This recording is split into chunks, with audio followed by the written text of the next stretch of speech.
Welcome to the Shyamcast. This is Brett. This is Shyam. Thank you for being here with us. How's it going today, Shyam? Wonderful. Very nice. Ready to get into some Bhagavad Gita today? Yeah, I think so. Yeah, me too. I've been thinking, I don't know some of our episodes, I don't know what the I mean, I know like there's a lesson in each one. I don't know what the life lesson is exactly. This one, I'm not sure what it'd be interesting to see what we come up with in terms of what the life lesson is. I think there's a really big lesson in this verse. Like when I first read it, I started and marked it up and stuff. It seemed very significant. But let's see what we think about how to apply this. So, Mm, um, in chapter 5, that's where we are. We've been talking a lot about the spiritual master mm, and I guess, AKA the self-realized person. Um, how this, person is very dear to everyone. Everyone is dear to them. Talked about that last time. And this is a few verses later. This is verse 14 in chapter 5. mm. And I think it hopefully will be a fruitful verse to discuss. So even though we're not supposed to be attached to the fruits, so I'm not attached to the fruits, but I think it might be a fruitful verse. Okay, verse 14. So Krishna says, the embodied spirit, master of the city of his body, does not create activities, nor does he induce people to act, nor does he create the fruits of action. All this is enacted by the modes of material nature. I think maybe one more time might be Yeah, helpful. very complex verse, but Yeah. okay. Yeah. A lot of commas in this verse. The embodied spirit, master of the city of his body, does not create activities, nor does he induce people to act, nor does he create the fruits of action. All this is enacted by the modes of material nature. So the first thing that I noticed, Prabhuji, or the first part of this is it's Krishna says the embodied spirit.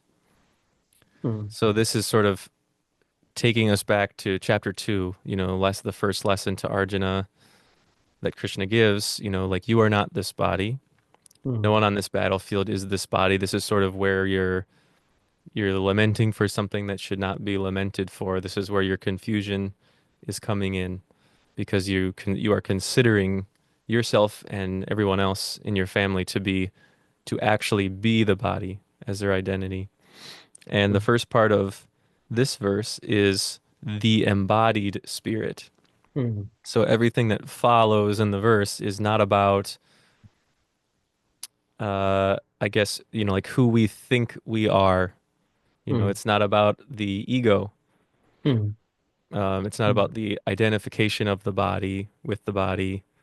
It's the spirit which is inside of the body that mm, Krishna is speaking of. mm, mm, And then he goes on to say that the embodied spirit is the master of the city of his body. mm. Um, what what are some thoughts that you have at this point, Prabhuji? The master of the city of his body. How can we think of this if, we're not thinking of I guess this is it's difficult to understand, I think, at least for myself, because it's like my whole identification of when I say I or Mm, me, mm, is it has a lot to do with my body, mm, it has to do with my mind, it has to do with these things that I identify with. mm, So Krishna is saying that this thing that I think I am, I'm not mm, really in charge of my body, essentially, right? The spirit itself is in charge of the body, but the ego is not in charge of the body. Can you help me here? And, Uh, help with my So, confusion.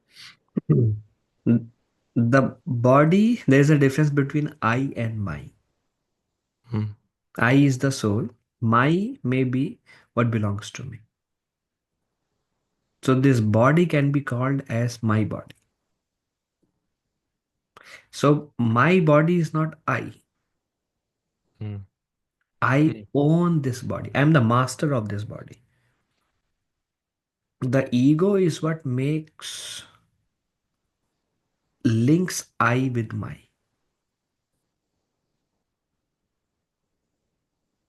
The ego makes the two distinction disappear. Ah. So it's the ego that makes us say that it's not my body, It's but I. instead I am. The body is I. It's I. So if the tongue has some desires, eyes has some desires, ears has some desires, or the senses have their own objects, and then when we think that I want this, then I'm all that I is already identifying through false ego. Hmm. And commonly we use this, na? My desire is, but we don't know if it is a desire of the mind or false ego. So that false identification is the false ego. That what links and makes a distinction between the two disappear. That link is the false ego. Hmm. So it would be more accurate to say the stomach is hungry or the body wants food or Uh, something like that instead of like, oh, I'm hungry. uh, Yeah.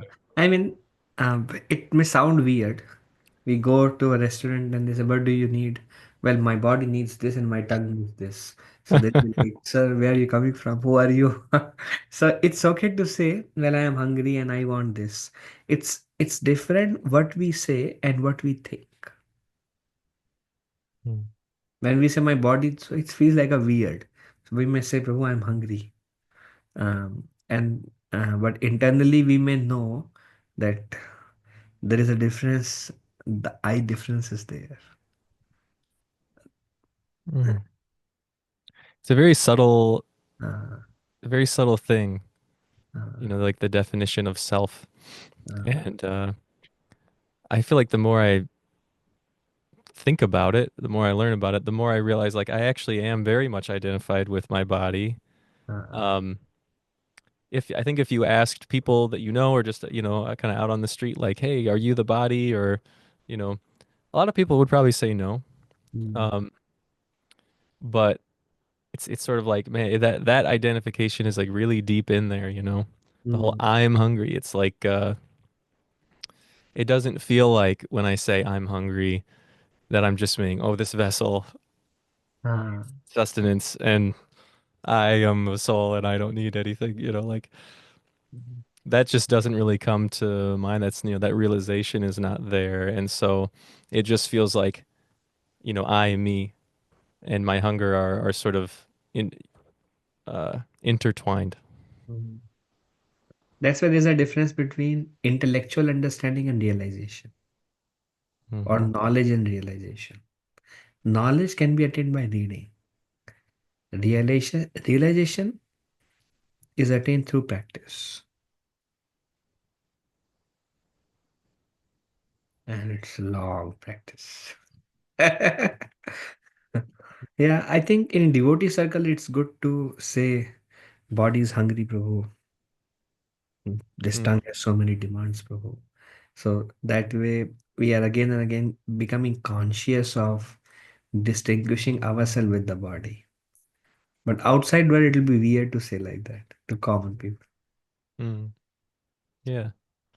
It is certainly helpful, Mm, give yourself and everybody else those reminders. And mm, I think it's also possible to, I guess just if you sort of sit with one of these feelings for a little bit instead of chasing it, like if, for example, keeping the hunger example, if you're feeling hungry, not just like chasing after it right away or like, suddenly, oh, I have to eat, or like, ruminating on thought that, oh, this hunger is there. The hunger actually will go away after a very short time if you let it, you know. Um, it's another reminder, I suppose, that like it's a small bit of proof that I guess you need like thousands, millions of times, before you realize it. But um, so moving on to the next part of this verse. Mhm. One thing I Oh, want to say, yes. Yeah. like it says the master of the city of nine gates. So it's called master because we have the will to use the body in whichever way we like. Mm. We can use it rightly, we can misuse it. So we can do what we like with the body. Ah. Mm. So often it feels like we're not, you know, or I suppose it actually does feel like we are. I'm going to take that back. It feels like we're in charge of the body, but then the body has a demand, and I just run after it. It's Mm. sort of like I kind of end up being controlled by the body, even though Mm. I would consider myself to be in charge of it. Let's say it. Yeah. Mm. Let's say it in a way that we are being controlled by the modes. Mm. And the body's desire, the senses desire, the mind's desire is based on the forces acting on it, which are subtle. So they are not actually demands of the body. They are the forces created by the modes. So same tongue of different people will demand different things. Some more spicy, some more sattvic, some more like tamasic, or there are different kinds of food stuff. So it's those things that acts on the body, especially the mind, the three modes, and it's their demand. But we still are the master. Mm. We still can say no to the desires that are produced by the influence of the modes. Mm. And so when we say yes or no to those desires that are coming up, that affects our modes, let's say, like that affects which modes are influencing us, correct? Mm. And that decides our karma. Till Mm. the time modes are acting, no reaction is produced. The moment we take an action, and that depends upon we our choices. And that's why we are still called the masters. Mm. Mm. The more these forces, the more we become free from these forces, we can actually do what we like to do. Mm. So what do we make of the next part of the verse when Krishna says that the embodied spirit does not create activities? Mm. Like does not create activities. The soul does not create activities.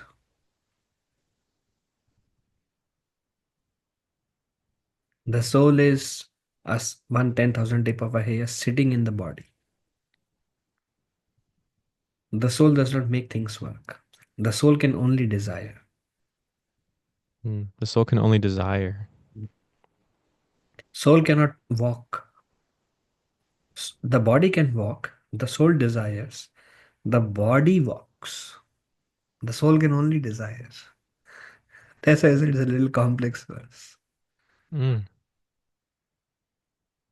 So just as an example, like if I lift my hand, and put it back down, that's not that's not the embodied spirit doing that, right? The spirit is not creating an activity. So is it the three modes of material nature that Mm. is creating this activity? Mm. The soul is floating in five kinds of airs. It's within the air floating, that's all. How can that 1/10,000 tip of a hair lift the hand, just sitting in the region of the heart and floating. That soul doesn't send, the uh, and the nervous system, the signals, and Mm. soul does not do all those things. So one thing that mm, hopefully will help, um, I guess, just explain things a little bit, or um, maybe help clarify. Can we? I guess this is in the form of a question, but can we think of the three modes of material nature as simply nature? Like, could we, like, it may be a sort of a difficult concept or a strange concept to talk about the three modes.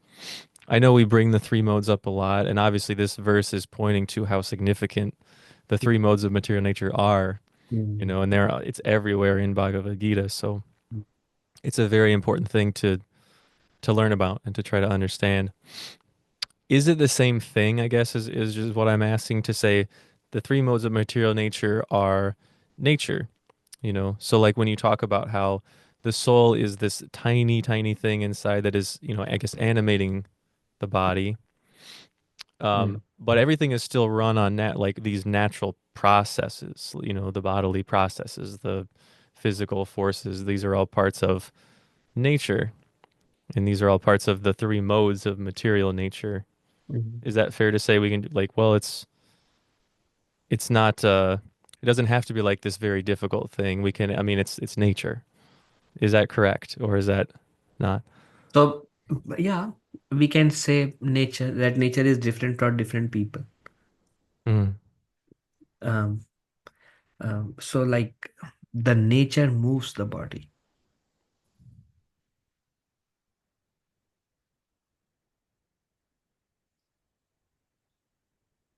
mm.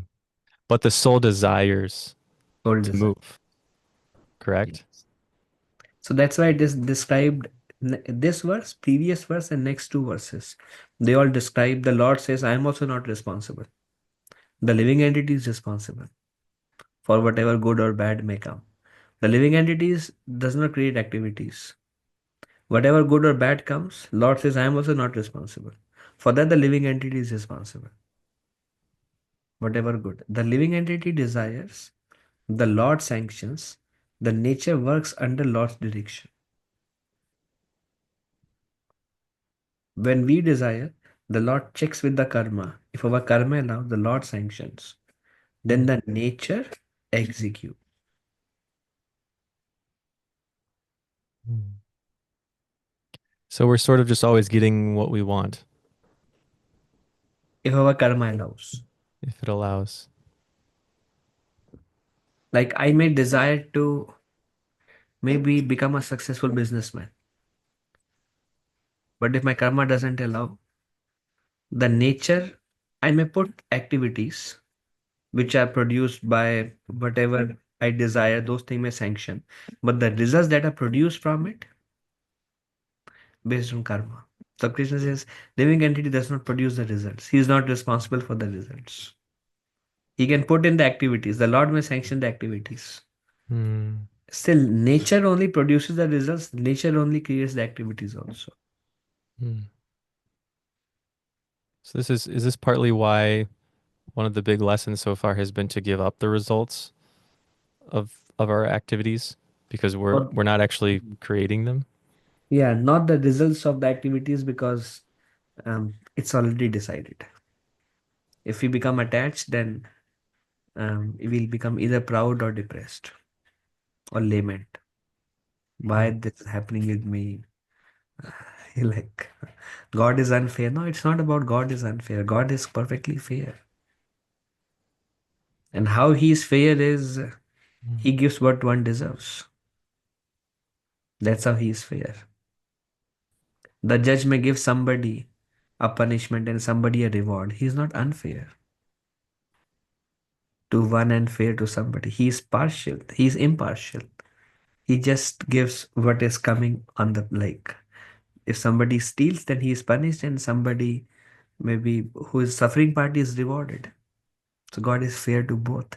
He's compensating the past. Mm, mm, Somewhere a dip, he adds to it. Somewhere he brings them down. He's quitting everything. mm. Yeah, there are laws of the universe, right? I guess whether we like it or not. Um, Yeah. existent this world, this universe Mm. operates based off of laws. There are reactions to the actions we take, Yeah. Yeah. right? And I guess it is still significant to me that as you say, like if God he's is the one who is it's kind of like just looking to see if we can get this thing that we want. Mm. If we take certain actions and we want a result, it's like, well, have we done enough in the past to deserve it? And if we have, it is given, Mm. right? It's never withheld if it's due Mm. to Mm. us. If Mm. we have done some good things in the past and accumulated good karma, as you Mm. say, it's like it's not an unfair process. It is. It's like it's Mm. always given if the previous work was done. Another thought that is coming to my mind on this verse is in 15th chapter, Krishna compares the body to a machine. And if you see, a machine is run by a software, whether it's a washing machine, whether it's refrigerator, whether whatever machine, it's a software that we press buttons, just pressing buttons, and the whole thing moves. And just a small thing.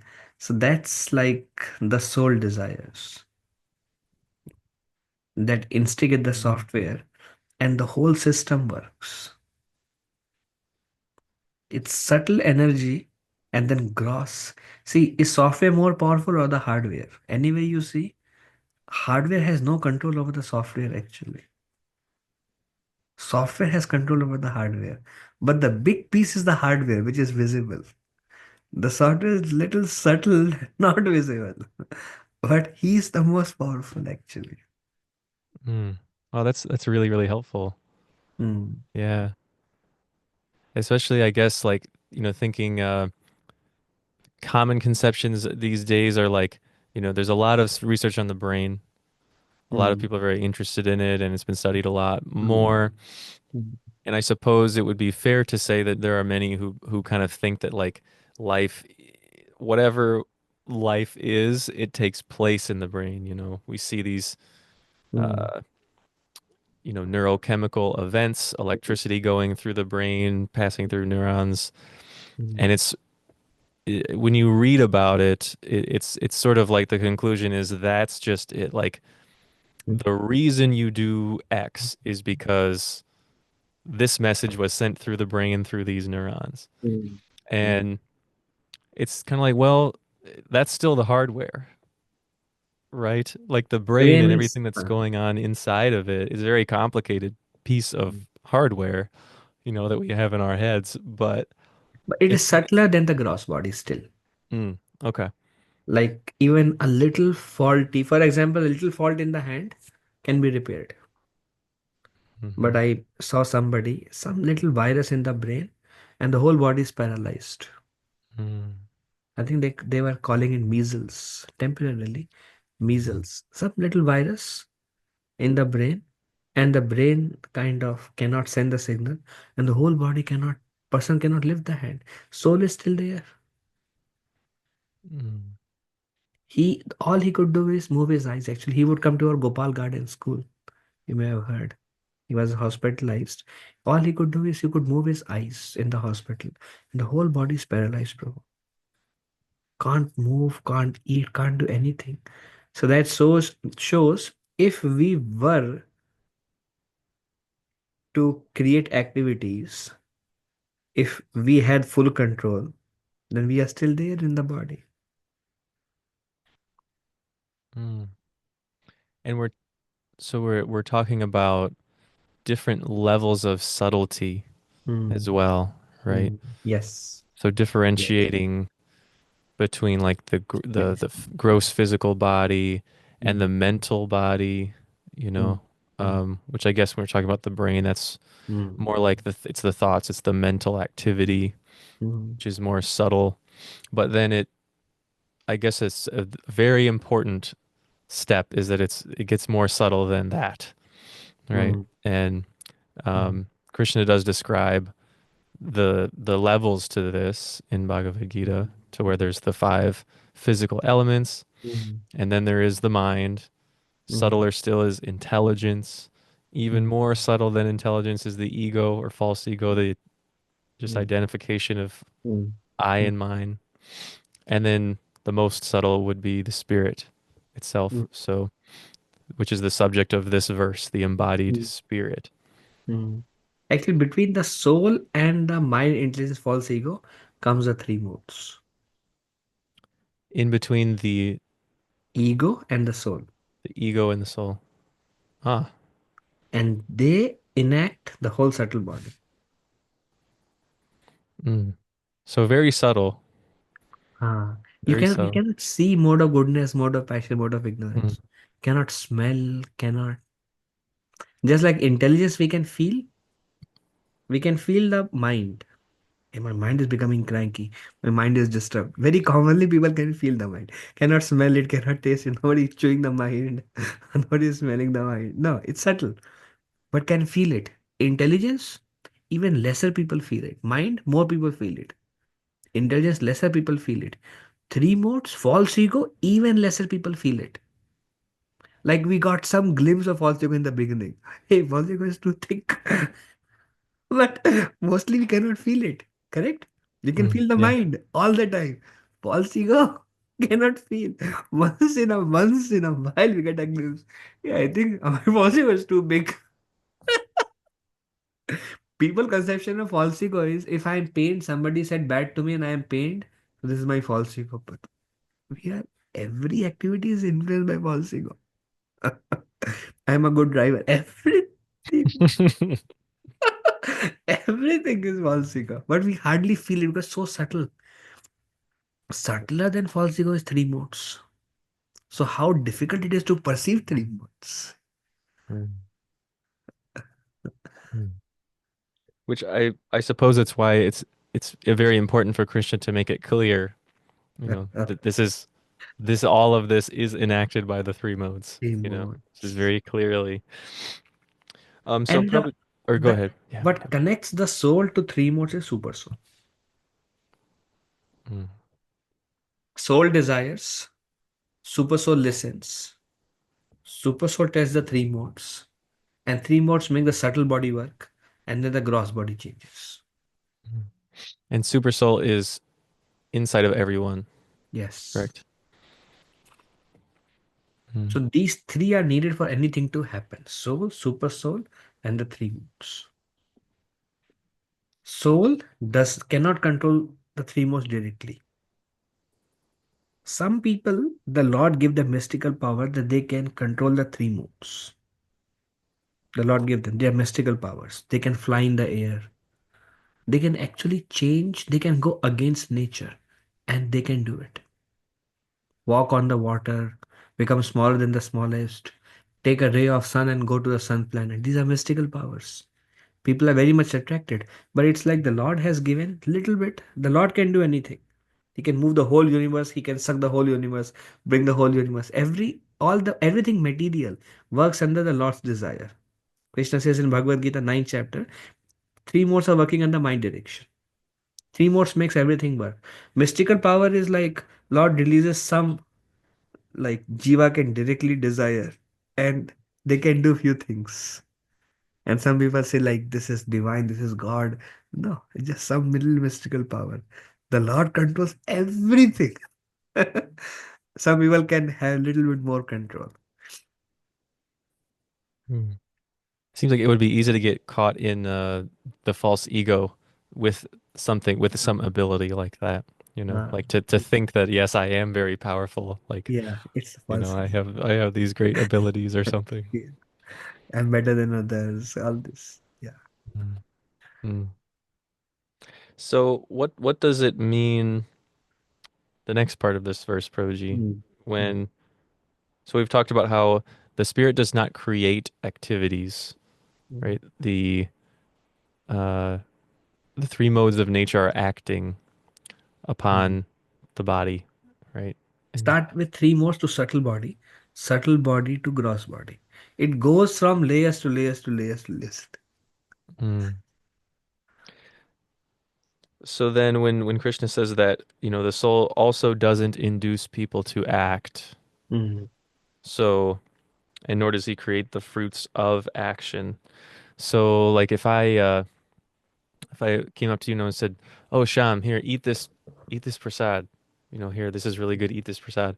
And then you took it and you ate it. It wouldn't, I guess, it's like technically speaking, I didn't make you eat it. You just I, like I you have to desired. desire. I have to desire myself. Mm, You can help me desire something, but still I have to desire. mm, Actually, the whole process of Krishna consciousness is making somebody desire spiritual life. That's all.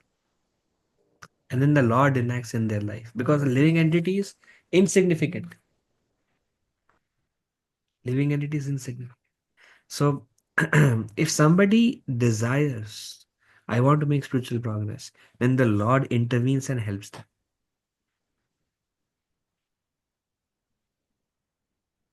mm, We cannot make somebody like a spiritual person or a devotee. We can just help them desire.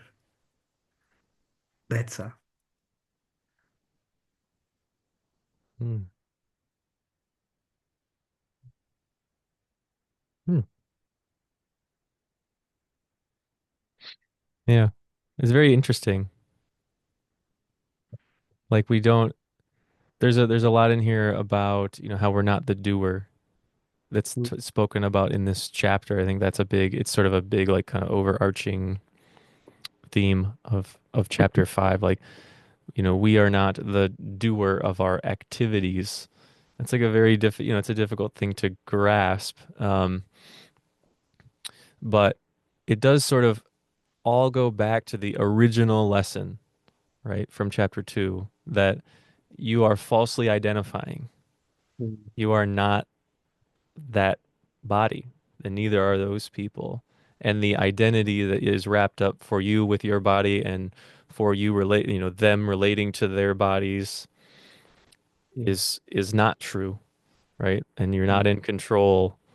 Um, like you're just you're something else. Mm. Your nature is something else.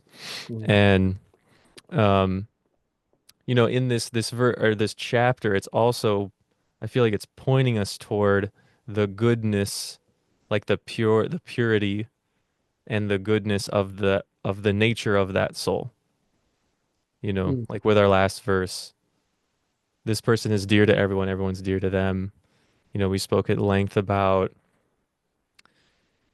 how sort of, just like attractive the spiritual master is, how lovable this person is, how, it's like they're only looking out for the welfare of each person and no personal desires. And so, in addition to the, like, I guess the more technical aspects that are being Mm. discussed, um, which, I know, like, for me, it's very intellectually interesting, to hear, like, about the levels of gross to more subtle to, mind to three modes to soul.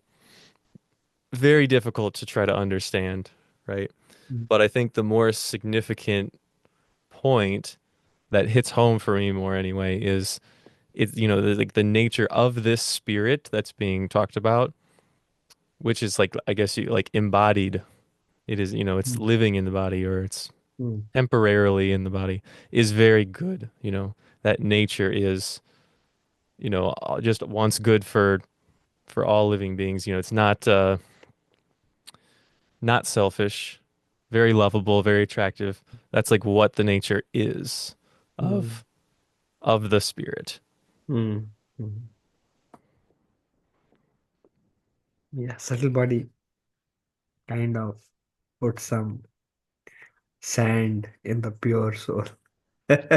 Makes it muddy everything. Mm, I was remembering this example of that we are not the doers. mhm, I was thinking, and a little bit we were discussing in Bhagavatam class today.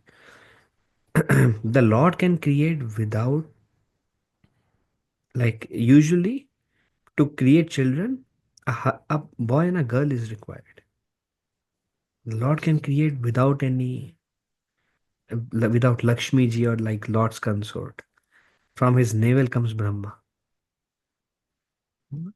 Then Brahma can also create without a wife. From his mind came the four Kumaras, from his heart came Narada Muni, from his forehead came Rudra or Shiva. So Brahma also can create. So everybody were thinking that Brahma is a creator. Brahma is very powerful. Brahma can do so many things other cannot do. They all approach Brahma and they say, Brahma, you are God. Brahma says, no, no, no, no, no. There is a mistake. Whatever I'm able to do is because I'm empowered by the Lord. So Lord has this potency. Lord can empower any living entity for anything. Whatever we are able to do, we are empowered by the Lord. The Lord does everything. Lord empowers Brahma. Brahma can do all these things. But if Brahma's soul take birth in a body of an ant, then that ant may not be able to do much, maybe just a very little. But that much empowerment is given. Arjuna was able to defeat everybody, but later on he was defeated by few cowherd boys. Then he realized actually it was not my power, it was God's power. So this is I guess like after Krishna leaves, right? Ah, yes. And that is sort of is the explanation of like why he has kind of suddenly lost his abilities and he gets sort of beat up by a bunch of Yeah. kids. Whatever we are able to do today is because Lord's mercy is there. Moment we lose it, we cannot do anything. Completely failure, actually. It's a fact, actually. I mean, it's just Lord's mercy. That's why it is said the cause of all causes is the Lord.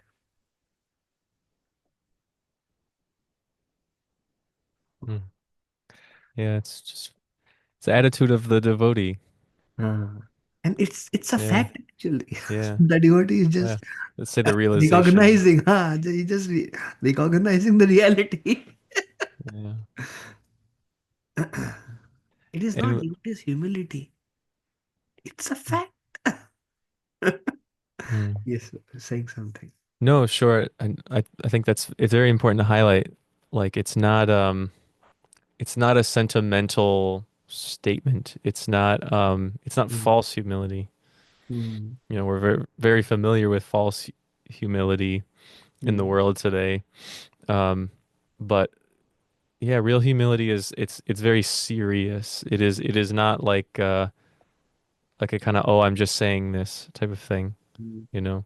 Um, it's like, you know, we see these statements, you know, again and again in spiritual life that mm, like I can't do anything. You know, I really mm, can't. It's not me. I'm not doing anything. mm, Um, I guess this verse is really speaking directly to that, right? It's like you're not mm, doing anything. You're not making any of these things happen. Um, and you know, I guess it's somehow it seems ironic, I suppose, but I think that if one, or I guess you know what I've seen with people who I know, um, like those who accept this fact more or to a greater degree are given more.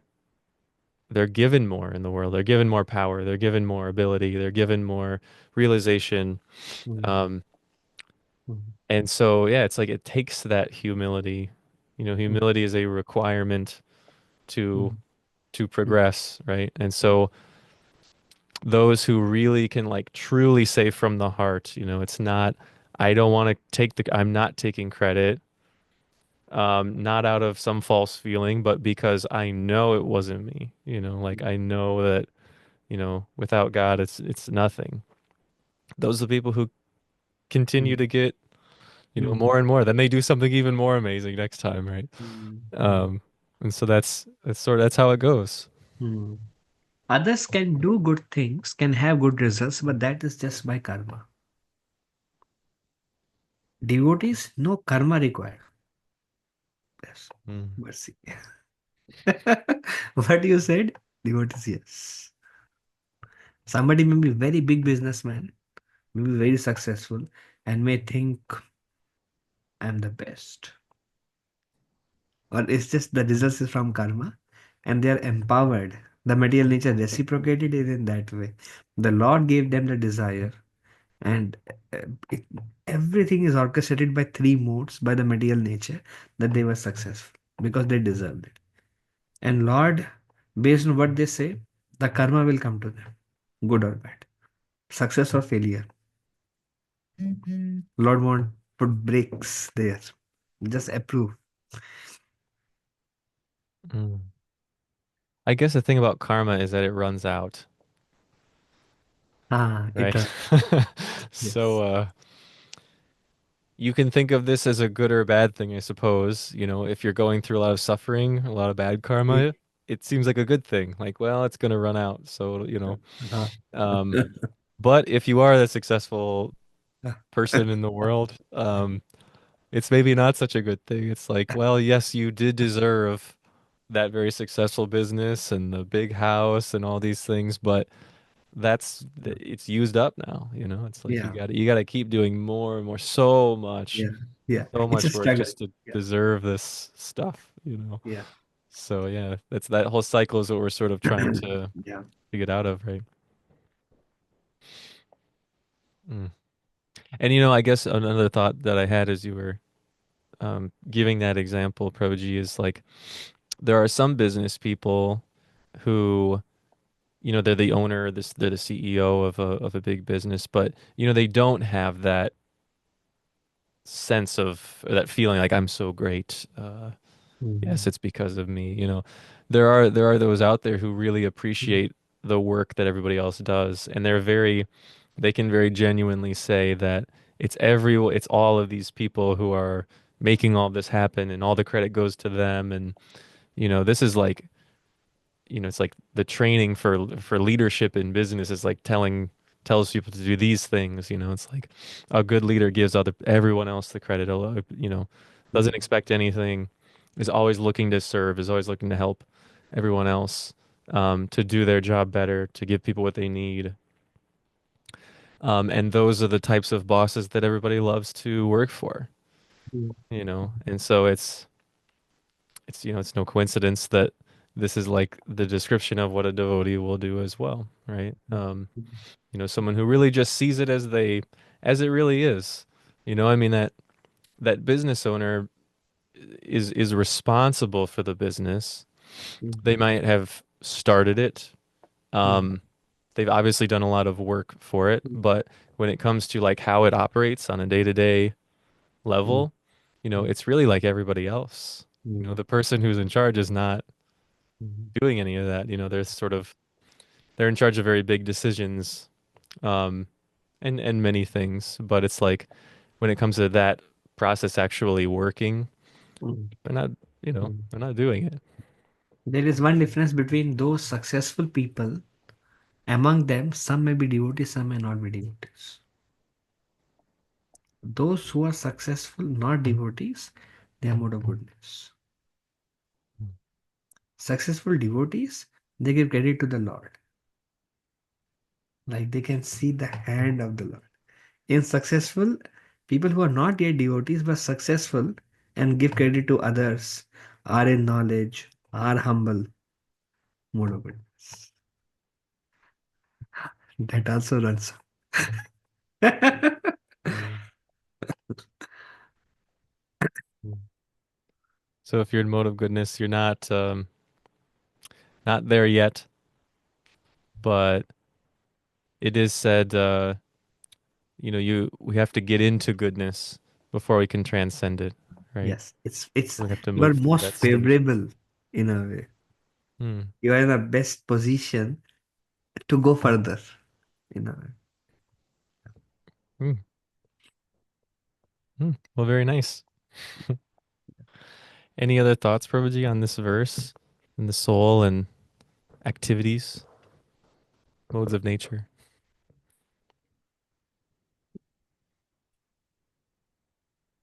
Here, the Lord is, this is one point I was thinking, the Lord is giving, the doer is three modes, not the living entity. Three modes is the doer. He creates activities, he produces the results, he induces people to act. He is the doer. Later on, 9th chapter, Krishna says, and these three modes works under me.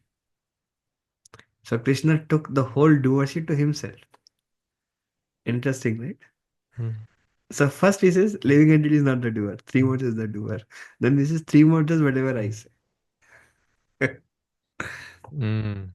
So is that sort of like the what we were talking about a little earlier? Like it's the Hmm. sanctioning of Hmm. like Yeah. just like allowing whatever karma, whatever the Yeah. the laws of karma allow. Another very important point is there is a difference between Lord's desire and Lord's sanction. When a living entity goes through some suffering, some pain, it's not the Lord's desire,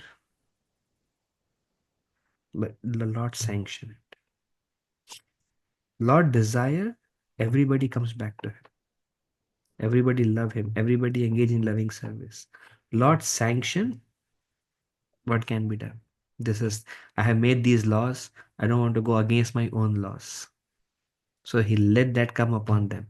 But Lord sanction, just like a father may beat the child to teach them something. Maybe they stole or they kind of, like put a pencil and pierce somebody else's body. The father may slap the child to teach them, or they use some foul words. The father may scold the child, but why you're doing this?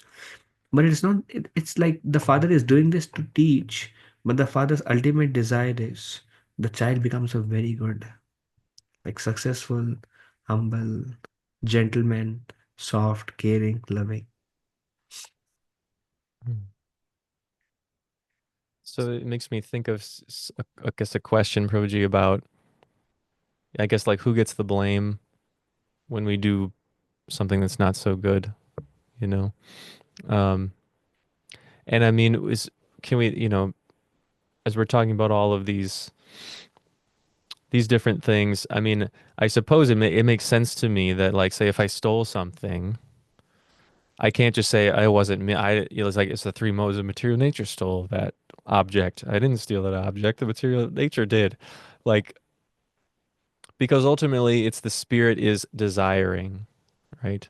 Yeah. I mean, I believe, and I mean, I want, please like correct me if I'm wrong with this, but the teaching is that it's our desire that is the reason we're separated in the first place, Mm, right? Like we are a separated entity from God because we wanted to go out mm, and do that, like we wanted to go out and be autonomous and have um our own fun and just, we wanted to be in charge. And mm, so, that desire was granted, and that's what, as Krishna is saying, like that's what the soul is really doing. It's just desiring things, and it's mm, just getting the things that its previous actions have warranted, and it's not getting the things that its previous actions have not yet warranted. And if it keeps working towards a goal that it can't have right now, it'll get it eventually because that's how it works. Um, but it's still like, well, if my desire is to steal, then that means that there's a lot of like, I've done a bunch of negative things in the past that have led to this negative desire, which has led to a negative result, right? So mm, it's, mm, I guess it would be kind of easy to hear the philosophy and then say, well, then I'm not to blame for any of the things that I do because that's what this material nature is mm, acting, right? But, mm. I guess that is not the case. I didn't kill them. It's the Mm. nature who killed you. I didn't induce any activity. I am not the result of whatever suffering is coming upon you. I shot you, but I'm not the three modes. So Krishna addresses that. Can you read the next verse also? Yeah. chapter or verse 15. Mm. Nor does the Supreme Lord assume anyone's sinful or pious activities. Embodied beings, however, are bewildered because of the ignorance which covers their real knowledge. Mm. So Krishna says, I am not responsible. You get a Mm. good success in business or you get some distress. Krishna says, I don't assume good or bad. Don't blame me, Baba. Some people say, God, why did you do this? If God is there, He must have done this. Krishna is clarifying in this verse that don't blame me. And Krishna says, three modes work under my direction. Mm. Everything is done by three modes. Three works under my direction, but I am not responsible. And then Krishna takes the arrow and says, the living entity. He said, he doesn't do anything. Three modes does. Three modes under me, but I'm not responsible. It's you. And Krishna says, why? Because of ignorance. Ignorance means they don't know what is right, what is wrong. Like you said, misuse of desire. Mm. It's like this is a small example, but maybe it helps explain a little bit. Mm, Um, like if I forgot that I had a meeting in the morning mm, and I just slept right through it and, mm, woke up later on and mm, had a nice morning and go and did some other business and, I just totally forgot. There's still good, like there's going to be a consequence to missing the meeting, mm, whatever it was. Whatever it might be, I don't have the information now, or I didn't get that job, I didn't get that project, I didn't, there's a reaction is still going to come, even though maybe even I wasn't even told about it. Somebody was supposed to tell me they forgot, so I never even knew, so I missed the meeting. I didn't even know about it. Even then, there is a consequence, like I wasn't there. I don't have that information. I can't, I'm not a part of this thing now. Um, I may be ignorant, but I can't claim ignorance. I can't just like be given some reward mm, in spite of the ignorance, right? Like if I was just ignorant of it, it already it's done. Like that has been missed. So maybe that's just I guess a small example of that, right? Like if we are in ignorance, mm, um, one of the pieces of evidence for me that I'm ignorant is I keep identifying with the body and I can't seem mm, to not do that. mm, Um, there are like there's consequences. It's not like a super ominous kind of thing, mm. I don't know. Yeah. Sometimes spiritual life can feel that way. Mm, Um, it's not a threatening thing. It's just like a very like lawful, it's a very logical thing actually. um, the way that these reactions come from the different actions that we take. And so taking to spiritual life, taking to devotional service is it's a way to it's a way to get out of that, mm, ignorance. mm, um, and then you've said in the past that God is all good. mm, Like somehow or other it's hard to wrap our head around everything God is and does mm, is good. mm, um, and it's like maybe that the link between God and ourself is that self-realized person or that spiritual master who like you can actually see with your own two eyes that mm, what this person does is all good. mm, It's all good. mm, Um, and that is our nature as well. That's what we're being told here. So it takes mm, a lot to try to uncover that. It takes a lot, but it's a worthy goal in this life, right? And mm, yeah, we're being told like very straightforwardly that this is the truth. This is the mm, truth about you. mm, But you have to realize this ignorance that's covering you and be mm, able to admit to it when you see it, mm, and try your best to amend that. mm. Um, so yeah. I mean, one thing I'll say, I have to go somewhere. Yeah. It's, but one thing that was coming in my mind, um, for example, if I do something wrong, maybe for example, in a Vedic tradition, cows are sacred. For example, cows are sacred. But if somebody harms the cows, then for them it may be okay to do it. It may be a right thing. There's nothing wrong in it. Still, the laws acts, bro. Like another example is a ticket for overspeeding. I didn't notice it, but still the ticket is gonna come. Mm. The Krishna says why somebody doesn't act right because they think it's okay. But then there are laws mentioned in the scriptures. When we act by those laws, when we go against them, there may be a reaction. But then Lord is not responsible for that. It's just we are not aware of them. And that's where these books, Bhagavad Gita, the knowledge comes into picture. For us to know what is dharma, a right thing to do. And then when we act, then good. And government laws and nature's law, they may differ. Doing something may be right according to government. Legal may not be according to the nature. So nature's law is what we want to get to. Mm. Yeah. Very nice, Roji. Yeah. I know you have to go. Yeah, So today we are a little bit in rush. yeah. So Thank you so yeah, much, Roji. and for patient listening, um, we'll see you next week. Bye for now. Thank you for watching.